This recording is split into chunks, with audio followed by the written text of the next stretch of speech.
आइए बात कर लेते हैं पहली खबर की। बिहार राज्य विश्वविद्यालय सेवा आयोग से असिस्टेंट प्रोफेसर की नियुक्ति की प्रक्रिया पर बार बार सवाल उठ रहे हैं। पूर्व में आरक्षण रोस्टर और बैकलॉग को लेकर उठे सवाल के बाद अब अभ्यर्थियों के लिए चयन के मानदंड, रिक्ति और अर्हता पर भी सवाल उठने लगा है। अब इस कड़ी में समाजशास्त्र में अभ्यर्थियों के चयन पर सवाल उठने लगा है। SM कॉलेज में समाजशास्त्र के गेस्ट फैकल्टी और विश्वविद्यालय सेवा आयोग से इस विषय में हुई नियुक्ति प्रक्रिया के अभ्यर्थी रहे अजीत कुमार सोनू ने आरोप लगाया है कि जिन्हें PhD डिग्री आयोग से जारी विज्ञापन में निर्धारित तिथि के बाद मिली, उनका भी चयन कर लिया गया है। मामले को लेकर अजीत कुमार सोनू ने राज्यपाल, मुख्यमंत्री, शिक्षा मंत्री, शिक्षा विभाग के प्रधान सचिव और विश्वविद्यालय सेवा आयोग के अध्यक्ष को पत्र लिखा है।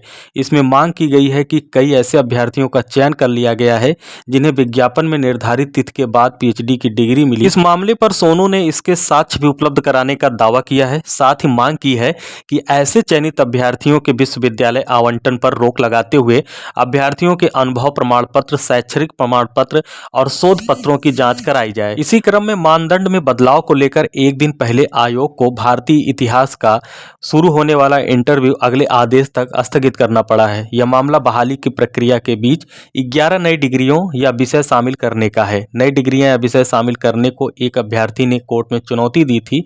इससे चयन का मानदंड बदल गया, इसलिए उसे भी इंटरव्यू में शामिल किया जाए। कोर्ट के आदेश पर आयोग ने पूरा इंटरव्यू अभी फिलहाल टाल दिया है।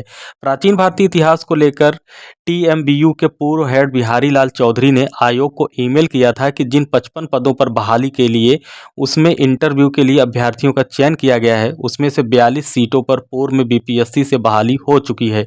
इस आपत्ति पर आयोग ने फिलहाल कोई जवाब नहीं दिया है। हालांकि अब इंटरव्यू स्थगित हो गया है तो इस मुद्दे पर आगे प्रक्रिया होने की संभावना जताई जा रही है। आइए बात कर लेते हैं दूसरी खबर की। राज्य में 10,470 शिक्षकों का ट्रांसफर शिक्षा विभाग के अपर मुख्य सचिव डॉक्टर S सिद्धार्थ खुद करेंगे। प्रत्येक शिक्षक की मार्कशीट और जो प्रमाण पत्र ट्रांसफर के आवेदन के साथ अपलोड किए गए हैं, उसकी जांच भी वह स्वयं संबंधित विभाग से व्हाट्सएप, मेल और डाक द्वारा करेंगे। आवश्यकता हुई तो संबंधित अधिकारियों से सीधी बात भी होगी। ये वे शिक्षक हैं जो किसी न किसी तरह गंभीर बीमारी से पीड़ित हैं, दिव्यांग हैं या विधवा हैं। बचे हुए 1,80,000 शिक्षकों के ट्रांसफर की जिम्मेदारी जिलों में जिला पदाधिकारी DO को होगी। अपर मुख्य सचिव की ओर से प्रत्येक महीने 5 से 8 दिनों के अंतराल पर शिक्षकों के ट्रांसफर की लिस्ट जारी की जाएगी। शुरुआत में प्रमाण पत्रों की जांच में लगने वाले समय की वजह से ट्रांसफर प्रक्रिया सुस्त रहने की संभावना है, बाद में इसमें तेजी आएगी। इसके बाद बचे हुए 1,80,000 शिक्षकों का ट्रांसफर DO स्तर से होगा। मुख्यालय में कैटेगरी और जिला के आधार पर शिक्षकों के आवेदन फार्म को सूचीबद्ध किया जाएगा। इसके बाद प्रत्येक जिलों के DO को ट्रांसफर लिस्ट भेजी जाएगी। DO शिक्षकों के प्रखंड आवंटित करेंगे। प्रखंड शिक्षा अधिकारी शिक्षकों को स्कूल आवंटित करेंगे। बची हुई सीटों के बारे में हर दिन जानकारी मुख्यालय भेजी जाएगी। साथ ही साथ आप जान लीजिए कि ट्रांसफर में पहले किसको प्राथमिकता मिलेगी। पहले उन शिक्षकों का ट्रांसफर होगा जो 1994, 1995, 1998 सहित अन्य वर्षों में नियुक्त हैं और ट्रांसफर के लिए आवेदन किए हैं। फिर TRE 1 व TRE 2 के सक्षमता परीक्षा पास शिक्षकों की पोस्टिंग होगी। इस दौरान सक्षमता परीक्षा पास शिक्षकों के मार्कशीट भी जांच की जाएगी। TRE 3 में पास 66,603 शिक्षकों का ट्रांसफर अगली बार होगा। पहले उनकी काउंसलिंग, पोस्टिंग व सर्टिफिकेट के वेरिफिकेशन किया जाएगा, उसके बाद ट्रांसफर किया जाएगा। आइए बात कर लेते हैं अगली खबर की। वर्दी और गाड़ी चलाने के शौकीन युवक युवतियों के लिए अच्छी खबर है। बिहार पुलिस में चालक सिपाही के 4,000 से अधिक पदों पर बहाली होने की संभावना है। पुलिस मुख्यालय ने बहाली से संबंधित प्रस्ताव गृह विभाग को भेज दिया है। माना जा रहा है कि जल्द ही नियुक्ति की प्रक्रिया शुरू होगी। अधिकारियों के मुताबिक चालक सिपाही के 4,361 पदों पर बहाली का प्रस्ताव है। गृह विभाग की ओर से इसकी अधियाचना जल्द केंद्रीय चयन पर्षद सिपाही भर्ती को भेजे जाने की संभावना है।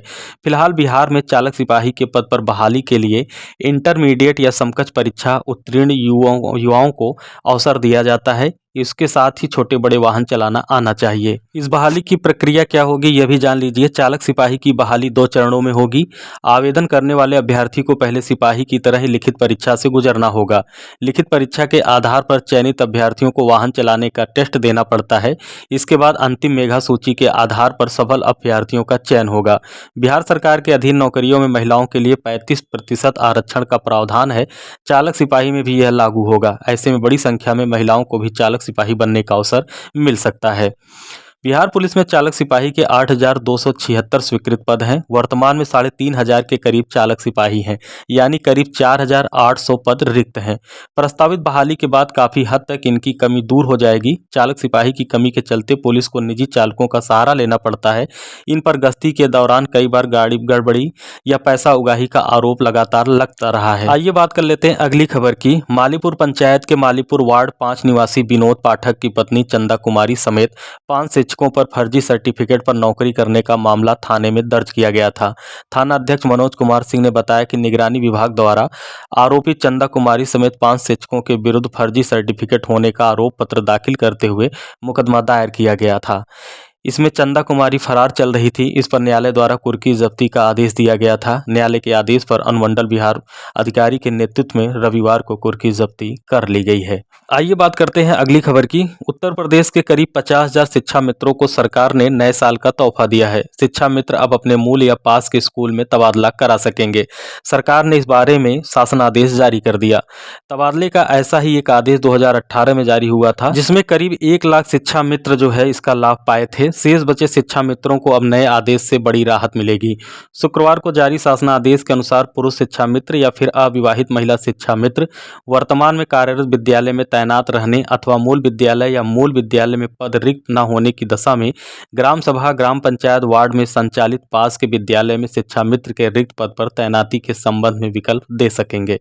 वहीं विवाहित महिला शिक्षा मित्र वर्तमान में कार्यरत विद्यालय में तैनात रहने या मूल विद्यालय या उसी या अन्य जिले में पति के निवास प्रमाण पत्र के आधार पर ग्राम सभा ग्राम पंचायत वार्ड में स्थित परिषदीय विद्यालय में रिक्त शिक्षा मित्र पद पर तैनाती का विकल्प दे सकेंगी। तबादले के लिए शासनादेश में भारांक तय कर दिए गए हैं। सभी जिलों में डीएम की अध्यक्षता में कमेटी बनाई जाएगी। लगातार अपडेट के लिए आप चैनल पर बने रहें। यदि आप चैनल पर नए हैं तो चैनल को सब्सक्राइब करना ना भूलें। धन्यवाद।